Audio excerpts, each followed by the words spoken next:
Welcome to Faithful Organizers. My name is Sangeeta Evans, and I'd like to introduce to you the Organizer of the Month, Karen Northway. Welcome, Karen. How are you? I'm fine. Thank you very much. Thank you for having me today. Oh, you're welcome. Karen comes to us from Panama City, Florida, and we're just so glad to have you here. She is the owner of knlessmess, and I would love to hear about how long you've been in business and why you started your business. But before we get into that, I know you just had overcome this hurricane things. How's everything going with Hurricane Milton?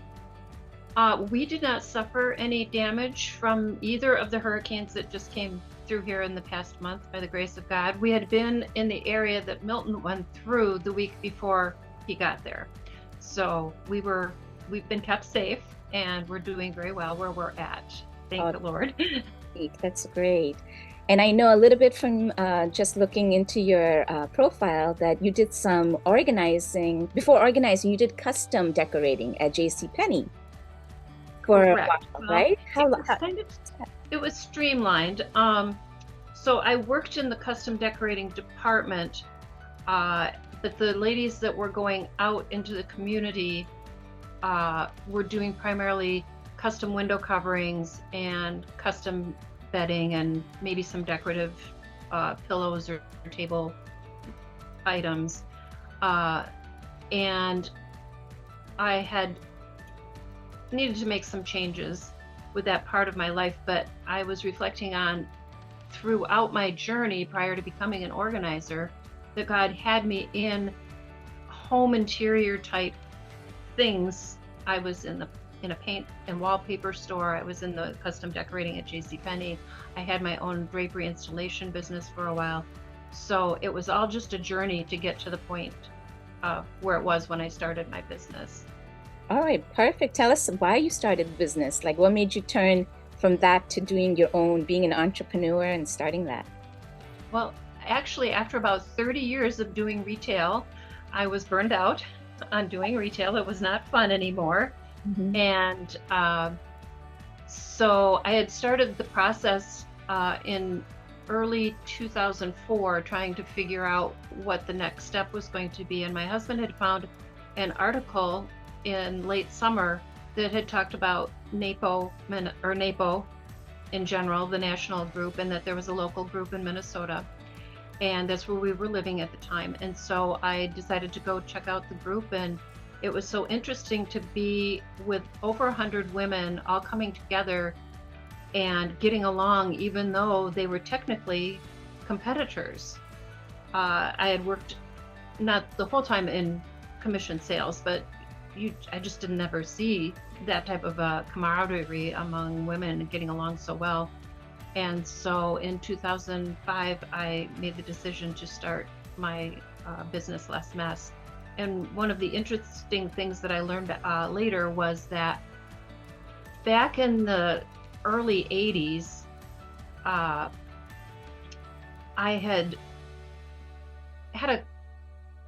overheard a conversation with someone in one of the stores that I worked for, one of the companies that I worked for. And she was lamenting to one of the sales girls. She was an older woman, and she was lamenting. She's like, "Is there any type of a service you know of?" Is that going to affect the video? My ring went off. No. So this woman is lamenting to the girl. She goes, "Do you know of any service where someone could come to my house and help me clean some things out of my basement?" And the girl's like, "No, I don't know anyone." And at that time, I was working 3 different jobs at the mall besides the home decor store that I was working at the time. And I said, "Well, I could come and help you with that. I do house cleaning for some people on the side and that type of thing." And so I went over and I had a great time. I helped her. It wasn't that bad. I helped her go through the things that she wanted to go through in her basement and carry them up and out for her and take them and drop them off at a donation location.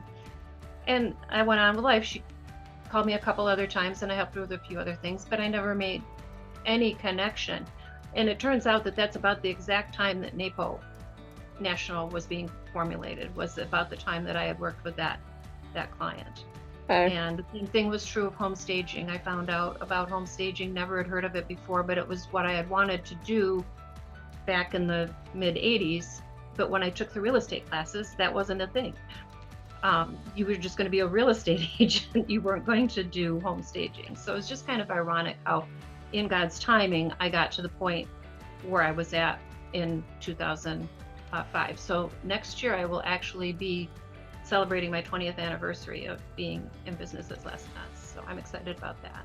And we're really excited. I think my records said that you've been a member with Faithful Organizers since 2007. That sounds about right. I think I had found out about them. I'm not sure if it was through a NAPO conference that I probably found out at the NAPO conference about Faithful Organizers. And so I've, yes, definitely been with them for a very long time. Wow, that's amazing. That's great. Being a Faithful Organizer, have you seen how your faith impacts your business, and how does that? It does, because it's a whole different type. I'm in charge. Well, I want to say I'm in charge,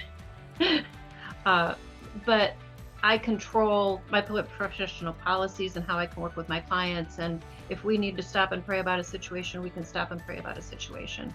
Mm-hmm. And I have had the opportunity to share my faith with my clients as well and encourage them. And the other thing that also plays into this too is that it only takes 1 or 2 sessions before they know that I can be trusted and that I've got their best interest in mind, and I'm not just doing this to get rich, because that's not ever been my goal.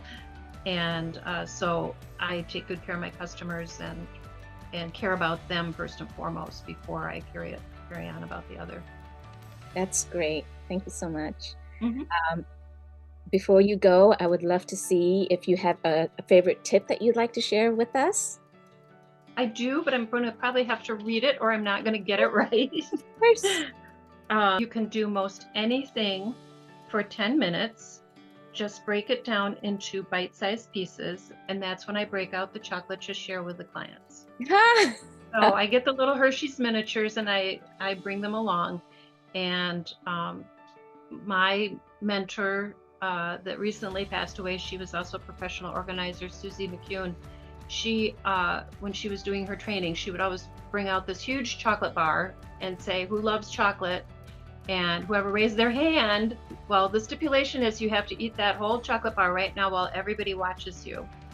And when the person that had taken that chocolate got this deer in the headlights look, she would get out the Hershey's miniatures and say, or we could break it down into bite-sized pieces, and then she would do the whole group. So that was just, and she was also the one that coined the you can do anything, almost anything for 10 minutes. And then give yourself permission to be done or keep going. That is excellent. And I love the visual. That is really practical. I like that. I'll have to practice because I'm a chocolate lover. I'll eat the whole bar in a minute. Well, for a while they didn't have those huge bars, so just recently I found that they had the huge ones again, and it's usually a prop. I always say, here, I'll give you this chocolate bar after the session if you hold this big one up for now. That's great, Karen. I so appreciate that. And I'm really glad that we finally get to meet you up front and personal. And to our listeners, please go ahead and visit our website at faithfulorganizers.com, and we'll learn more about Karen on that platform, and pray for her. She's up and getting her website ready and some social media contacts and things. And we'll be looking forward to those things as well, Karen. So thank you so much for your time. I pray you have a blessed day, and to our listeners as well, have a blessed week. Bye-bye. Bye now.